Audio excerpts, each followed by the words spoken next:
हज़रात मोहतरम, सामीन इकराम, मेरे बड़े बुज़ुर्गों, नौजवान साथियों और पसे पर्दा बैठी हुई इस्लाम की शहज़ादियों, अल्लाह तबारक व तआला ने हमें आज एक मुबारक दिन में, मुबारक घर में अल्लाह के ज़िक्र के लिए, अल्लाह की हम्द व सना बयान करने के लिए, अल्लाह के सामने अपने पेशानी को टेकने के लिए यहाँ जमा फरमाया। और अल्लाह तबारक व तआला से दुआ करें कि अल्लाह तबारक व तआला हमारी ज़बान से कुरान और हदीस के मुताल्लिक़ वो बातें निकाले जो मेरे लिए भी नफ़ा बख्श हो और तमाम हज़रात के लिए भी फ़ायदेमंद और नफ़ा बख्श हो। और अल्लाह हम सब को उस पर अमल की तौफ़ीक़ अता फ़रमाए। मेरे दोस्तों और इस्लाम की शहज़ादियों, खालिक़ समावाति वल अर्द ने उम्मत मुस्लिमा को बेबहा निअमतें अता फ़रमाई। उम्मत मुस्लिमा के लिए बहुत सारी अल्लाह ने दौलतें अता फ़रमाई, लेकिन तमाम दौलतों को, तमाम नेमतों को अल्लाह ने इस दुनिया के अंदर अता फ़रमाया, लेकिन एक ऐसा तोहफ़ा है, एक ऐसी नेमत है जिसको अल्लाह ने ज़मीन पर नहीं बल्कि आसमान पर अपने हबीब सल्लल्लाहु अलैहि वसल्लम को बुला कर के अता फ़रमाया।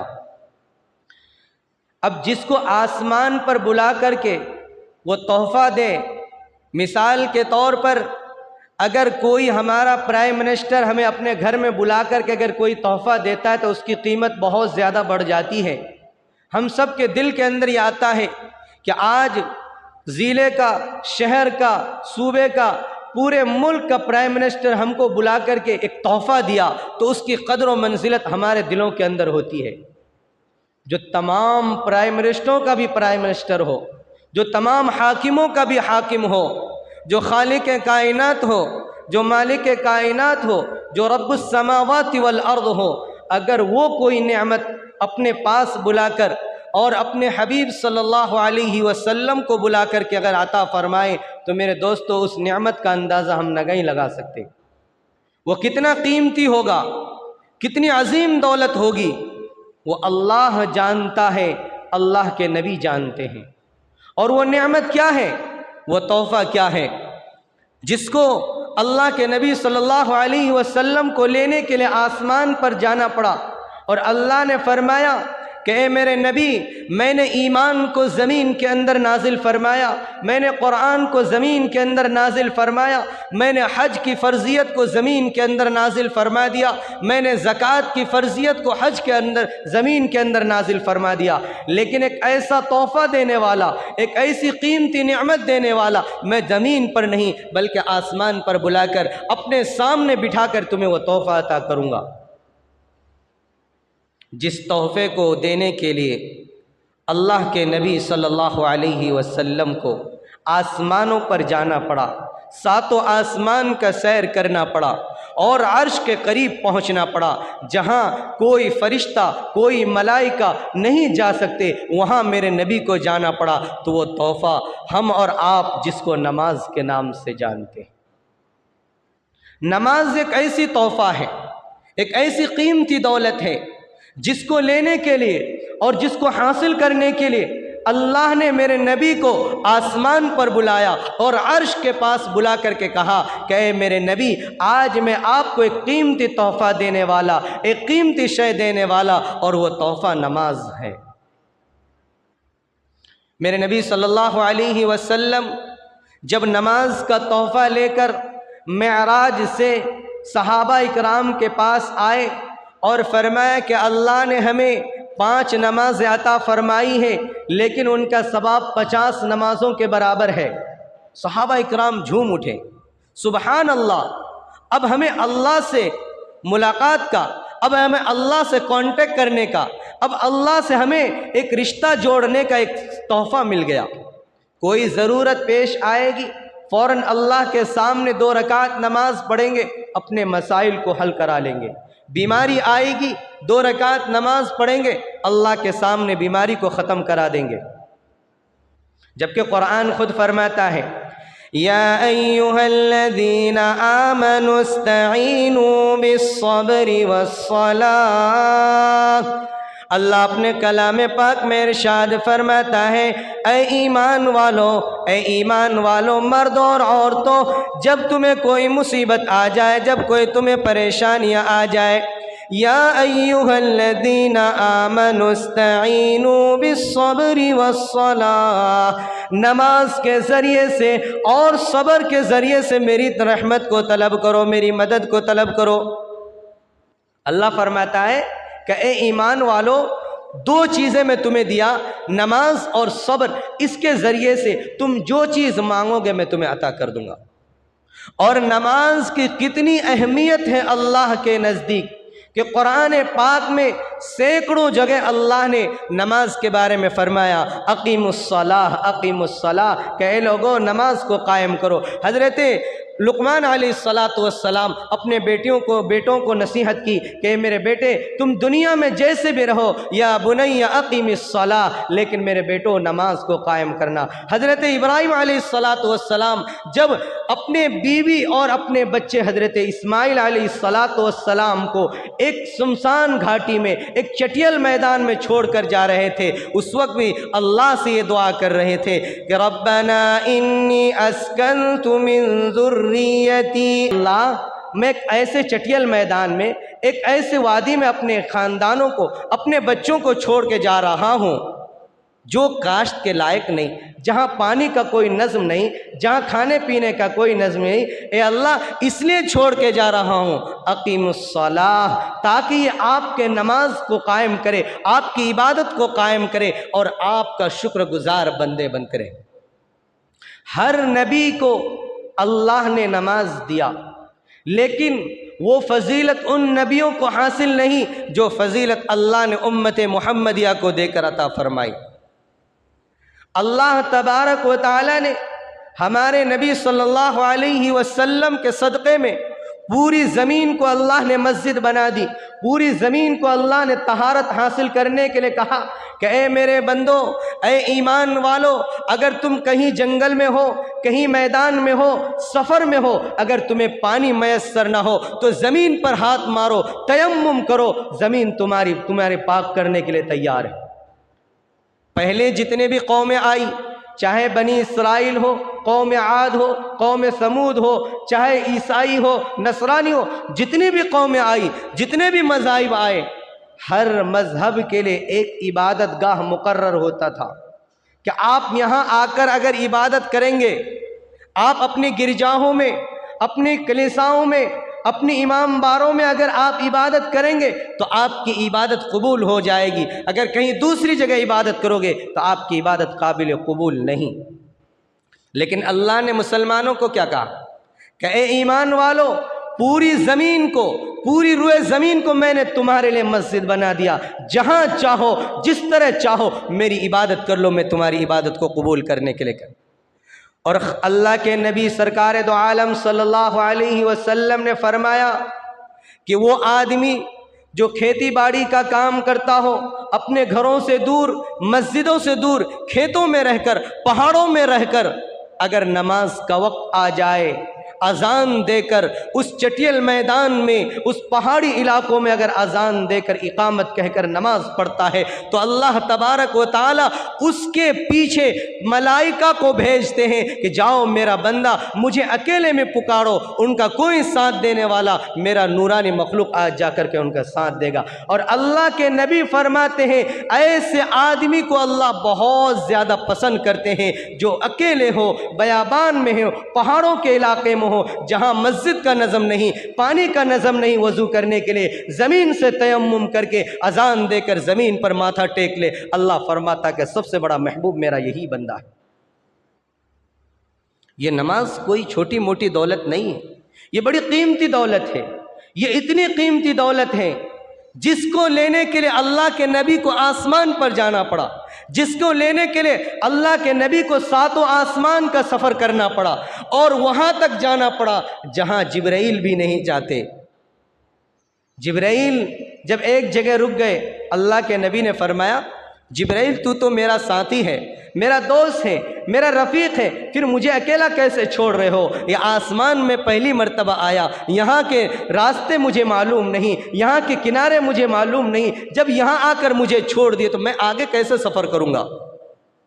जिब्राइल अलैहिस्सलाम क्या जवाब देते हैं? यहाँ से आप जाने और आपका रब जाने, मैं तो यहीं तक का आपका साथी, अगर यहाँ से एक कदम भी आगे बढ़ाया तो ये जितने मेरे 600 पड़ हैं सारे के सारे जलकर राख हो जाएंगे।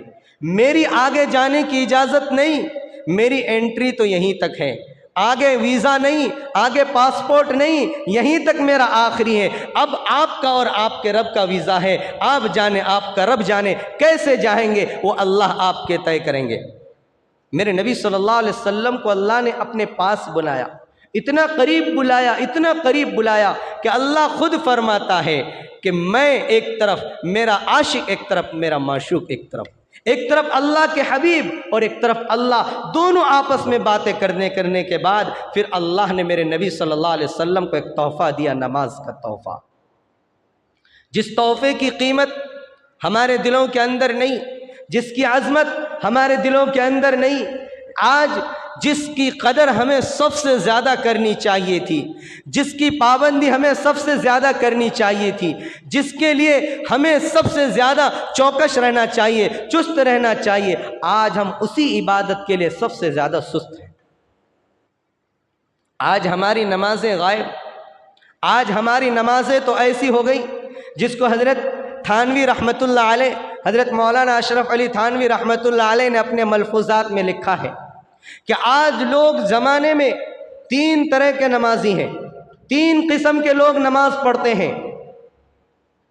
आगे हज़रत फरमाते हैं और हज़रत मौलाना अशरफ अली थानवी रहमतुल्लाह अलैह एक वक्त के कुतुब के दर्जे रखते थे, दारुल उलूम देवबंद के सबसे बड़े उस्ताद माने जाते थे, हदीस पर सबसे ज़्यादा महारत हासिल करने वाले, फ़िक़ा पर सबसे ज़्यादा महारत हासिल करने वाले, जिसको उम्मत ने हकीमुल उम्मत का लक़ब दिया कि उम्मत के हकीम है, उम्मत के रगों के अंदर जो दीन की खराबियाँ आती हैं उसको पकड़ करके उसको सुधारने का काम हज़रत मौलाना अशरफ अली थानवी रहमतुल्लाह अलैह करते थे।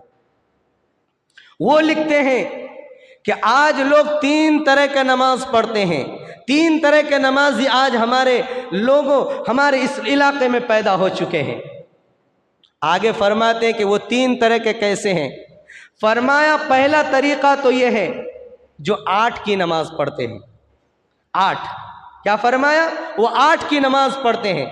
8 की नमाज कौन सी? सिर्फ जुमा आते हैं और जुमे की 2 रकात नमाज पढ़ते हैं, जैसे वैसे दुआ भी नहीं करते और टोपी भी घर से नहीं लेते, मस्जिद की टोपी ऐसे डालते हैं, कहा लो अल्लाह मैंने आप पर एहसान जता दिया, 2 रकात पढ़ करके सुन्नत बाहर में जाए, फ़ौरन गए और चौक चौराहों में लग गए अपने दोस्तों यारों के साथ।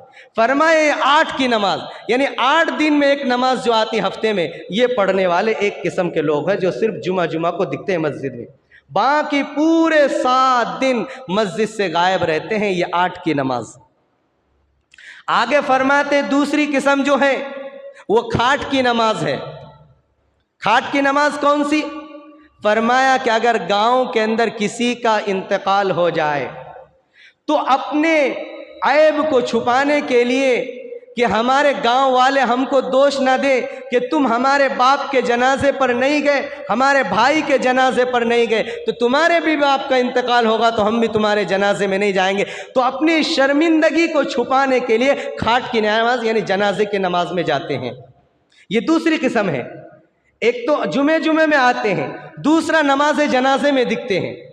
और आगे फरमाते हज़रत मौलाना अशरफ थानवी रहमतुल्लाह अलैह, एक है 360 की नमाज। क्या फरमाया? 360 की नमाज जो साल में 2 ही मरतबा आते हैं, ईद और बकरा ईद में।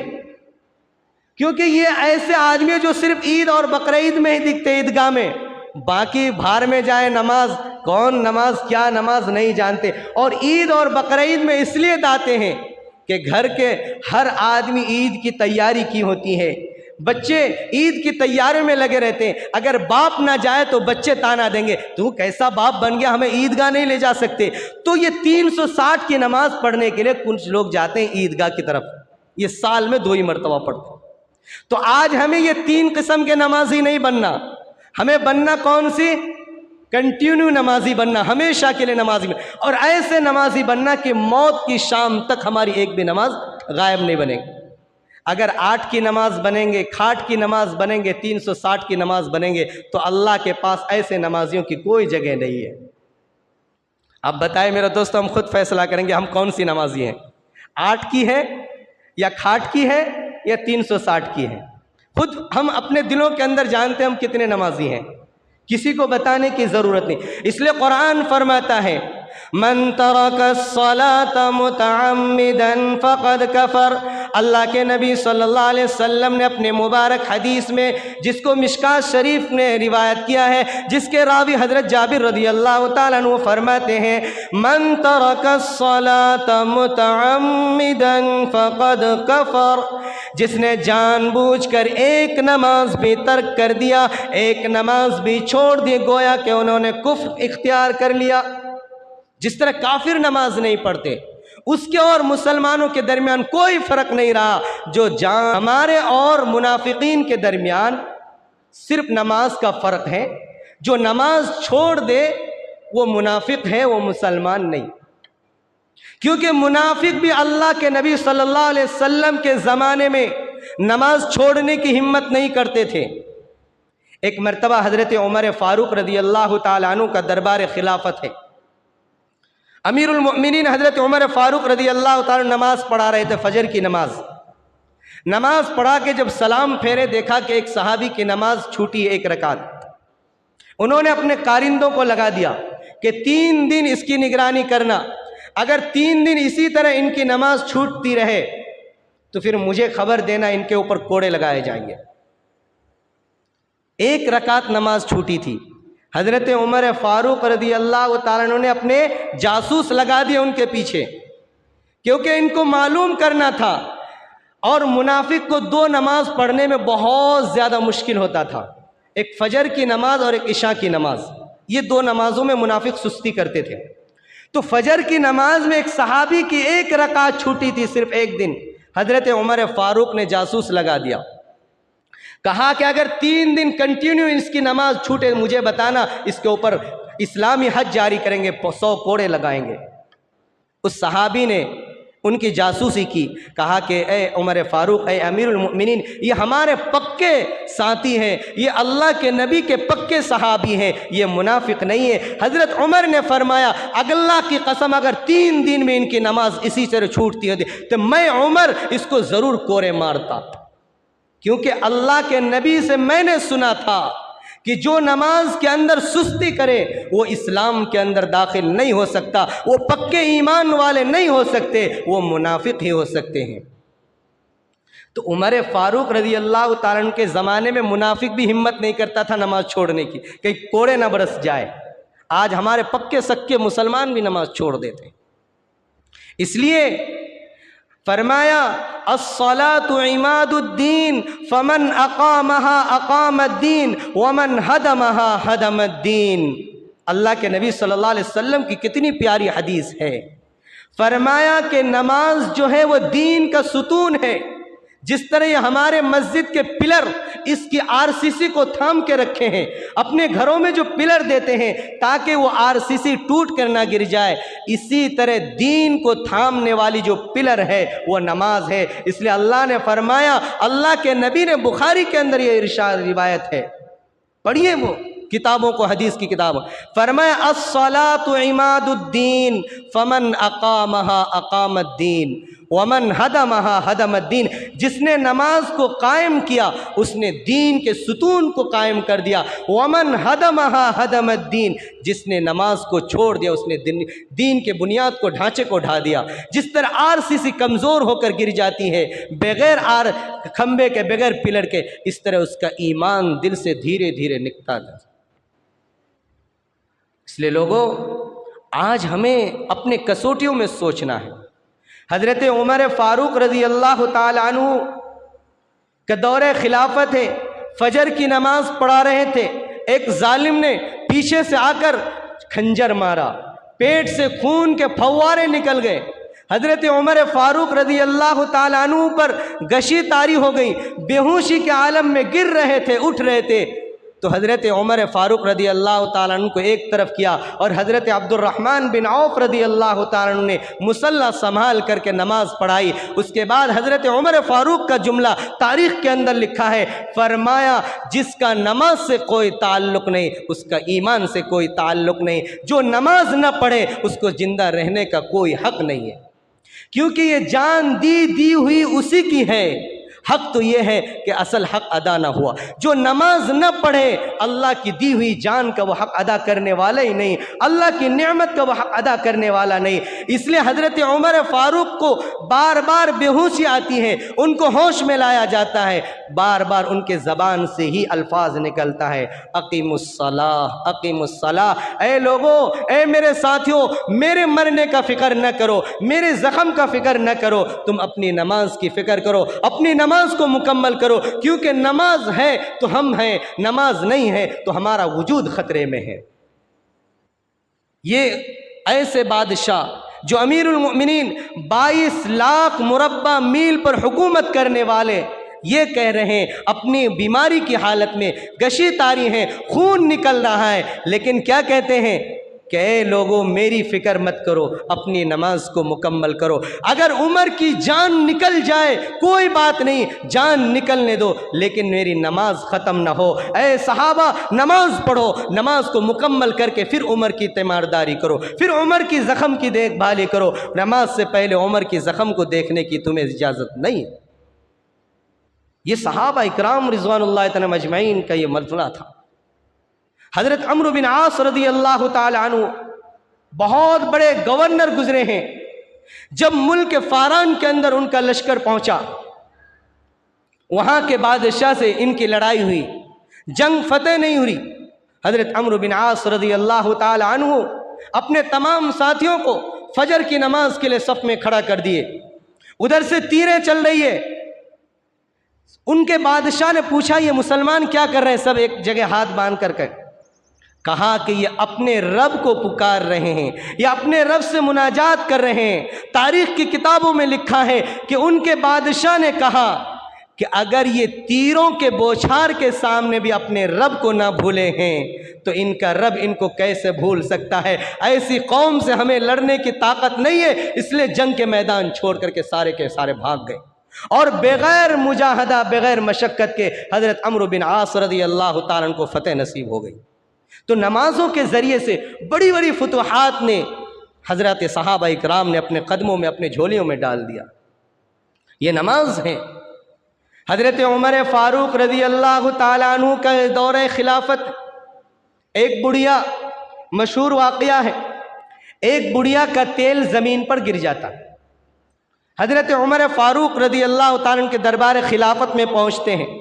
कहा, ए अमीरुल मोमिनीन, अगर वाकई आप बादशाह हैं, आप हमारे अमीर हैं, अगर आप इंसाफ परवर बादशाह हैं, तो ज़मीन ने फना जगह मेरा तेल चूस लिया है, नाहक मेरे तेल को ज़मीन ने अपने अंदर जज्ब लिया। मैं चाहती हूँ कि मेरा तेल मुझे वापस लिया जाए। हज़रत उमर फ़ारूक रज़ी अल्लाह ताला अन्हु एक पर्चा लेते हैं, उस पर कुछ लिखते हैं एक कागज़ के टुकड़े में, और उस बूढ़ी अम्मी से कहते हैं, ए बूढ़ी माँ, जा उसी पर्चे को उस जगह जहाँ तुम्हारा तेल गिरा था उस जगह ला करके डाल दे। चुनांचे वो बूढ़ी अम्मा उस कागज़ के टुकड़े को ले जाते हैं, जहाँ तेल गिरा था उस जगह जाकर के उस टुकड़े को डाल देते हैं। वो कागज़ का टुकड़ा डालना था कि ज़मीन के अंदर लर्ज़ा तारी हो गई, ज़मीन हिलने लगी, ज़मीन डगमगाने लगी, और ज़मीन के अंदर ऐसी लर्ज़ा तारी हुई कि फ़ौरन ज़मीन उस तेल को उगलना शुरू किया, और वो सारा का सारा तेल उगल दिया, और बूढ़ी अम्मी अपने बर्तनों में तेल भर करके वापस आई। जो सहाबा इकराम उनके सामने थी, उनके साथ थे, सारे ताज्जुब कि इस कागज़ के टुकड़े में ऐसा क्या लिखा हुआ है कि ज़मीन के अंदर भूचाल आ गया, ज़मीन हिलने लगी, ज़मीन कांपने लगी, और देखते ही देखते ज़मीन ने सारा तेल उगल दिया। जब कागज़ के टुकड़े को खोल करके देखते हैं तो उस पर लिखा है, ए ज़मीन, मैं मोहम्मद का ग़ुलाम उमर फ़ारूक तुम्हें अल्लाह का वास्ता देकर ये अर्ज़ करता हूँ कि क्या मैंने ज़मीन पर अदल व इंसाफ को कायम नहीं किया? अगर मैं नबी का ग़ुलाम सच्चा आशिक हूँ तो मैं चाहता हूँ कि इस बूढ़ी अम्मा का तेल वापस कर दिया जाए। अगर तूने वापस नहीं किया तो सुन ले, मैं तेरी पुष्ट पर, तेरी धरती पर जिस जगह तूने तेल को जज्ब किया उसी जगह मैं एक बेनमाजी शख्स को दफन करूँगा। ज़मीन भी ये चाहती है कि मेरी धरती पर मेरे अंदर बेनमाजी ना आए। उस बेनमाजी के अंदर दफन होने के खौफ से ज़मीन ने सारा तेल उगल दिया कि नहीं उमर, मुझे बेनमाजी नहीं चाहिए अपने धरती पर। इसलिए मेरे बुजुर्गों, मेरे नौजवानों और हमारी प्यारी माँ और बहनों, जो आज घरों में बैठकर छोटे छोटे बहाने बनाकर बच्चे पेशाब कर देते हैं, कमर में दर्द है, घुटने में दर्द है, बुखार है, ऐसी छोटी छोटी बहाना बना करके हमारी घर की औरतें नमाज छोड़ देती है। इसलिए सुनो इस्लाम के शहजादियों, अल्लाह के यहाँ सबसे पहले जिस चीज़ का हिसाब लिया जाएगा वो नमाज ही होगा। किसी शायर ने कहा, अव्वलीन पुरशिस नमाज बुअद, कि जिस जगह सबसे पहले क़यामत के दिन अगर किसी चीज़ का हिसाब लिया जाएगा तो वो नमाज के बारे में। अगर नमाज हमारी दुरुस्त निकल आई, नमाज अगर हमारी सही निकल आई तो हमारे सारे आमाल दुरुस्त होंगे, सारे आमाल हमारे सही होंगे। अगर नमाज के अंदर हमारी खोट पैदा हो गई तो सारे आमाल हमारे बेकार हो जाएंगे। नमाज ही असल चीज़ है। ये सारे मुजाहदा, सारे मुशक्क़त हम नमाज ही के लिए करते हैं, क्योंकि अल्लाह को नमाज सबसे ज़्यादा पसंद है। अल्लाह फरमाता है कि जब मेरा बंदा मेरे सामने सजदा रेज़ होता है तो मैं फ़रिश्तों के सामने फ़ख्र करता हूँ कि देखो मेरे बंदे के दिलों के अंदर मेरा कितना खौफ है कि अपने जो कीमती चीज़ है पेशानी, जो किसी के सामने नहीं झुकती, मेरे खौफ, मेरे डर की वजह से उन्होंने ज़मीन के अंदर अपने पेशानी को रगड़ने लगा। फरमाया, ओ मेरे फरिश्तों, तुम सब गवाह रहो, मैं अपने बंदे के लिए जन्नत भी वाजिब किया और उनके गुनाहों को भी माफ़ फरमा दिया। मेरे दोस्तों, एक बहुत बड़े पैगंबर गुजरे हैं जिनका नाम सैयदना हज़रत मूसा अला नबीना अलैहिस्सलातु वस्सलाम। सब जानते हैं हज़रत मूसा अलैहिस्सलाम को। हज़रत मूसा अला नबीना अलैहिस्सलातु वस्सलाम के पास एक औरत आई शिकायत लेकर।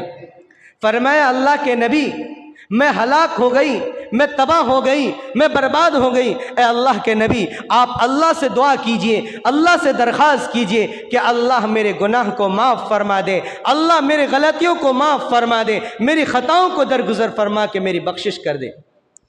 और वह औरत ज़ारो कतार रो रही है, इतनी रो रही है कि कहीं उनकी जान न निकल जाए। तो हज़रत मूसा अला नबीना अलैहिस्सलातु वस्सलाम पूछते हैं कि औरत, ये तो बता तूने गुनाह क्या किया है, तुझसे ऐसी कैसी खताएं सरज़द हो गई कि तू इतना रो रही है। और फरमाया कि मैं सबसे बड़ा गुनहगार, सबसे ज़्यादा बदकार फाहिशा औरत हूँ।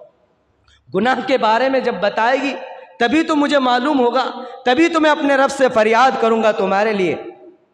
फरमाया कि मैंने ज़िना की थी और उस ज़िना के बदौलत मेरे पेट के अंदर हमल ठहर गया था, और जब मैंने हमल को 9 महीने अपने पेट के अंदर रख करके मैंने उसको जना तो एक बेटा पैदा हुआ। और मैंने उस बेटे को मुआशरत के डर से कि मुझे महल्ले वाले गांव वाले मुझे ताना देंगे, इसके खौफ से मैंने अपने बेटे को भी कत्ल कर दिया। एक तो जिना किया, फिर जिना करने के बाद जो बच्चा पैदा हुआ उसको भी मैंने कत्ल किया। ये कहना था कि हज़रत मूसा अला नबीना अलैहिस्सलातु वस्सलाम गुस्से में आ गए, चेहरा लाल हो गया, जर्द पड़ गया। फरमाया खबरदार, फौरन मेरे दरबार से निकल जाओ, कहीं तुम्हारी नहूसत की वजह से हम सब पर भी अल्लाह का अजाब न आ जाए। और अपने दरबारियों को कहा कि जल्दी इस औरत को बाहर निकालो, कहीं अल्लाह का अजाब हम पर नाजिल न हो जाए। अहकमुल हाकिमीन खालिक कायनात ये सारा नज़ारा देख रहा था। अल्लाह को अपने बंदों से बहुत प्यार है, चाहे बंदा कितना ही बड़ा गुनहगार हो जाए, चाहे उसकी बंदी कितना ही गुनहगार हो जाए। अल्लाह ये सारा निज़ाम, सारा सिस्टम देख रहा था कि हज़रत मूसा अलैहिस्सलातु वस्सलाम और उस औरत के दरमियान क्या बातें हो रही थी। जब औरत को दरबार से निकाला गया, फ़ौरन अल्लाह ने आसमान से हज़रत जिब्राईल अलैहिस्सलातु वस्सलाम को भेजा कि ए जिब्राईल, फ़ौरन मेरे नबी मूसा के पास जाओ और कहो कि ए मूसा, तुम्हें ये किसने हक़ दिया है कि तुम उस औरत को बजाय अल्लाह की रहमत से उम्मीद दिलाने के अल्लाह की रहमत से मायूस करके उनको अपने दरबार से निकाल दिए। ए मूसा, ए अल्लाह के नबी, वो औरत तुम्हारे पास गुनाहों से तौबा करने के लिए आई थी और तुमने उनको अपने दरबार ही से निकाल दिया, अल्लाह की रहमत से उनको मायूस कर दिया। क्या तुम जिना करने को, कत्ल करने को दुनिया के अंदर सबसे बड़ा गुनाह समझते हो? तो अल्लाह फरमाता है, ऐ मूसा सुनो, इससे भी एक बड़ा गुनाह है, ये जिना से भी, कत्ल करने से भी एक बड़ा गुनाह है। हज़रत मूसा अलैहिस्सलाम चौंक गए कि अल्लाह, इससे भी बड़ा कोई गुनाह है? फरमाया, हाँ मेरे नबी, इससे भी बड़ा गुनाह है। फरमाया कि ए मूसा सुनो, वो सबसे बड़ा गुनाह क्या है? वो गुनाह वो है कि जो उम्मती ईमान की हालत में रहे और वो नमाज छोड़ दे। जिना से भी, कत्ल से भी सबसे बड़ा गुनाह यही नमाज छोड़ना। मेरे दोस्तों, अब बताइए, नमाज को छोड़ना कितना बड़ा गुनाह है, कितना बड़ा गुनाह है कि अल्लाह की तरफ से फ़ौरन हज़रत मूसा अला नबीना अलैहिस्सलाम पर गिरफ्त आ गई। कहे मूसा, मेरे एक बंदी तुम्हारे पास तौबा के लिए आई, इस्तिग़फ़ार के लिए आई, तुम उसको तौबा कराती, उनको अल्लाह की रहमत से जोड़ते और अल्लाह की रहमत से जोड़ने के बाद अल्लाह से दुआ करते। अल्लाह चाहे कितने बड़ा गुनहगार हो जाए, जब बंदा अपने गुनाहों से तौबा करता है, अपने गुनाहों पर नादिम और शर्मिंदा हो जाता है, तो अल्लाह तबारक व तआला उस बंदे के गुनाहों पर पर्दा डाल देते हैं। क्योंकि अल्लाह का एक नाम अल जब्बार है, अल्लाह का एक नाम अस्सत्तार है। सत्तार के माना आता है पर्दा पोशी करना, गुनाहों पर पर्दा डालना। अपने बंदों के गुनाहों पर अल्लाह अपने सत्तारी का ये करम फरमा देते हैं। चाहे बंदा कितना गुनाह कर ले, जब बंदे के दिल के अंदर अल्लाह का खौफ आ जाए, अल्लाह का डर आ जाए, तो अल्लाह फरमाता है, मेरे रब्बे जुल जलाल होने की कसम, मैं अपने बंदे और बंदियों के सारे गुनाहों को माफ़ फरमा दिया। मेरे दोस्तों, अल्लाह के नबी सल्लल्लाहु अलैहि वसल्लम का ज़माना है। एक सहाबी, एक मजदूर सहाबी, खेतों में काम करने वाले सहाबी, रात दिन खेतों में मेहनत और मजदूरी करने वाले सहाबी अल्लाह के नबी सल्लल्लाहु अलैहि वसल्लम के दरबार में आते हैं और ये फरियाद लेकर आते हैं, ए अल्लाह के नबी, मैं एक मजदूर सहाबी हूँ, मैं दिन भर धूप में रहकर, पहाड़ों में रहकर, बयाबान में रहकर काम करता हूँ, थकावट होती है। रात में जब आकर मैं अपने घर में सोता हूँ तो ये मेरा ऊँट है, ये मेरी ऊँटनियाँ हैं, मैं इसको चारा भी देता हूँ, इसका हक भी अदा करता हूँ, इसको पानी भी पिलाता हूँ, लेकिन जूँ ही मैं अपने घर में सोता हूँ, ए अल्लाह के नबी, आज मैं अपने ऊँट के खिलाफ आपके दरबार में, सरकारी कायनात के दरबार में मैं शिकायत लेकर आता हूँ। ये जानवर, ये ऊँटनियाँ मुझे रात में सोने नहीं देती। एक मालिक अपनी ऊँट की शिकायत किससे कर रहे हैं? कायनात के सरदार अहमद मुस्तफ़ा, मोहम्मद मुस्तफ़ा सरकार दो आलम सल्लल्लाहु अलैहि वसल्लम से। फरमाया अल्लाह के नबी, जब मैं इनका हक अदा करता हूँ तो इसकी भी जिम्मेदारी बनती कि ये मेरा हक अदा करे, मुझे रात में सोने दे, क्योंकि मुझे रोज़ाना दिन में काम में जाना पड़ता है। अगर रात में सोऊंगा नहीं तो मेरी नींद कहाँ से पूरी होगी, मेरी थकावट कहाँ से दूर होगी। ए अल्लाह के नबी, आप ही फैसला कीजिए कि इस ऊँट के साथ क्या करना चाहिए। मेरे दोस्तों, मेरे नबी तो तमाम उम्मत के लिए, तमाम इंसानों के लिए, तमाम जानवरों के लिए, हर एक के लिए रहमत बनकर आए थे। हर एक के लिए अल्लाह के नबी वो नबी थे जो तमाम मखलूक की ज़बान को समझ करके उन पर रहमत की दरियाओं को निछावर करने वाले थे।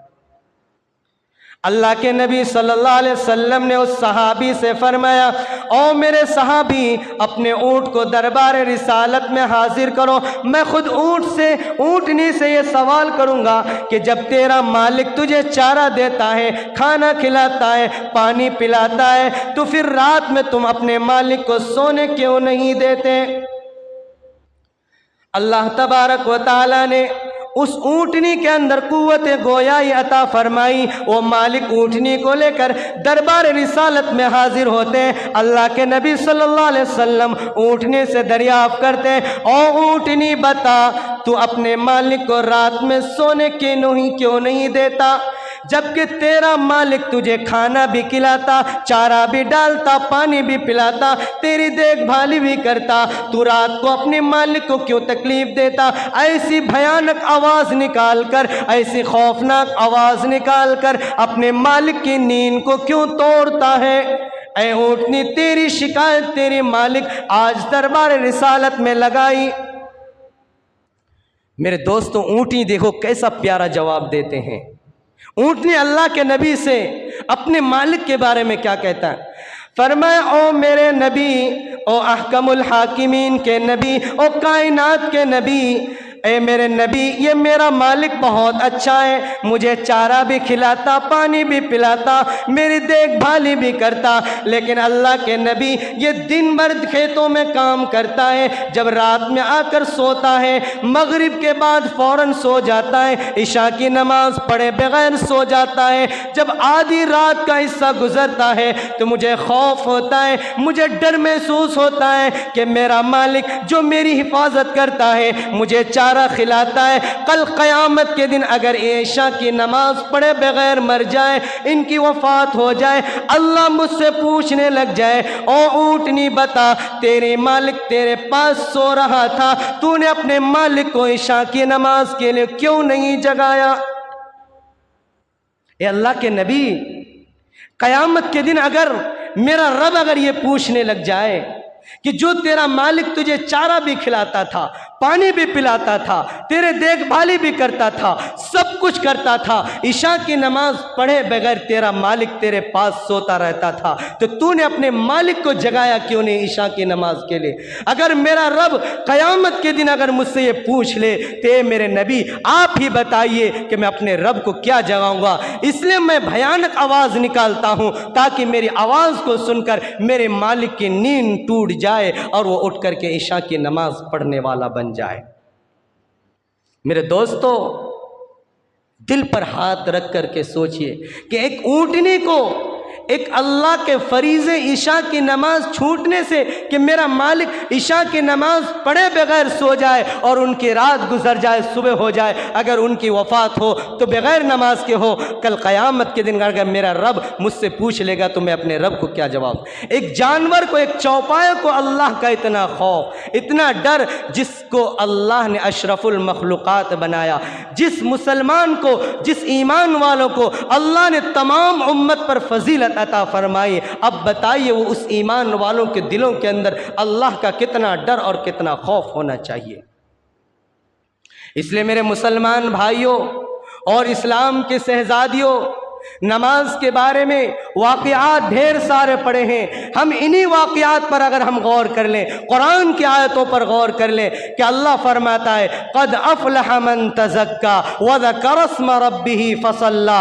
कहे लोगों, अगर तुम अपनी ज़िंदगी के अंदर अपने अंदर पाकीज़गी चाहते हो तो अल्लाह का ज़िक्र करो, अल्लाह की नमाज के लिए, अल्लाह की इबादत के लिए उठो और रातों को जाग करके 2 रकात अल्लाह के लिए नमाज पढ़ा करो।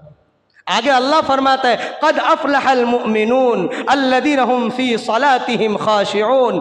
ऐ लोगों, अगर तुम अपनी ज़िंदगी के अंदर कामयाबी चाहते हो, अपनी ज़िंदगी के मुआशी हालात को दुरुस्त करना चाहते हो, अपनी ज़िंदगी की टेंशनों को दूर करना चाहते हो, अपनी ज़िंदगी के कर्ज़ों को दूर करना चाहते हो, अल्लाह फरमाता है क़द अफ़लहल मुमिनून अल्लज़ीना हुम फ़ी सलातिहिम ख़ाशिऊन। क्या तुम नमाज को लाजमी पकड़ लो, मैं तुम्हारे सारे टेंशनों को, सारी मुसीबतों को दूर कर दूंगा। तो मेरे दोस्तों बताइए कौन कौन नमाज पढ़ने के लिए तैयार है? सब पढ़ेंगे आज से। जिस तरह एक ऊँटनी को इतना खौफ कि अपने मालिक को जगाने के लिए वो आवाज़ निकालता था और उनकी मालिक ने दरबार रिसालत में शिकायत की, तो अल्लाह के नबी के सामने ऊँटनी ने कितना प्यारा जवाब दिया कि अल्लाह के नबी, मेरे रहते हुए अगर मेरा मालिक नमाज छोड़ दे तो फिर मेरा इस दुनिया के अंदर जीना बेकार है। फिर इस मालिक के पास इसका खाना जो मैं खाता हूँ, इसका चारा जो मैं खाता हूँ, इसका पानी जो मैं पीता हूँ, तो मेरे अंदर वो हलाल कैसे हो जाएगा? जब जानवर को इतना खौफ है तो हम इंसानों को अल्लाह ने तो फरमाया कि वमा खलक़तुल इंसा वल जिन्न इल्ला लियअबुदून, कि हमने इंसान और जिन्नात को इबादत के लिए पैदा किया। इसलिए मेरे मुसलमानों, मेरे नौजवानों, मेरे बुजुर्गों और इस्लाम के शहजादियों घरों में बैठे हुए, आज से ही इंशाअल्लाह हम नमाज की पाबंदी करने वाले बन जाएंगे। 5 वक्त इंशाअल्लाह हम सब अल्लाह की इबादत के लिए तैयार रहेंगे और अल्लाह को राज़ी करने के लिए नमाज पढ़ेंगे। दुनिया राज़ी हो, दुनिया कुछ कहे, दुनिया भाड़ में जाए, हमारा रब राज़ी हो जाए तो हमारी ज़िंदगी भी कामयाब और आखिरत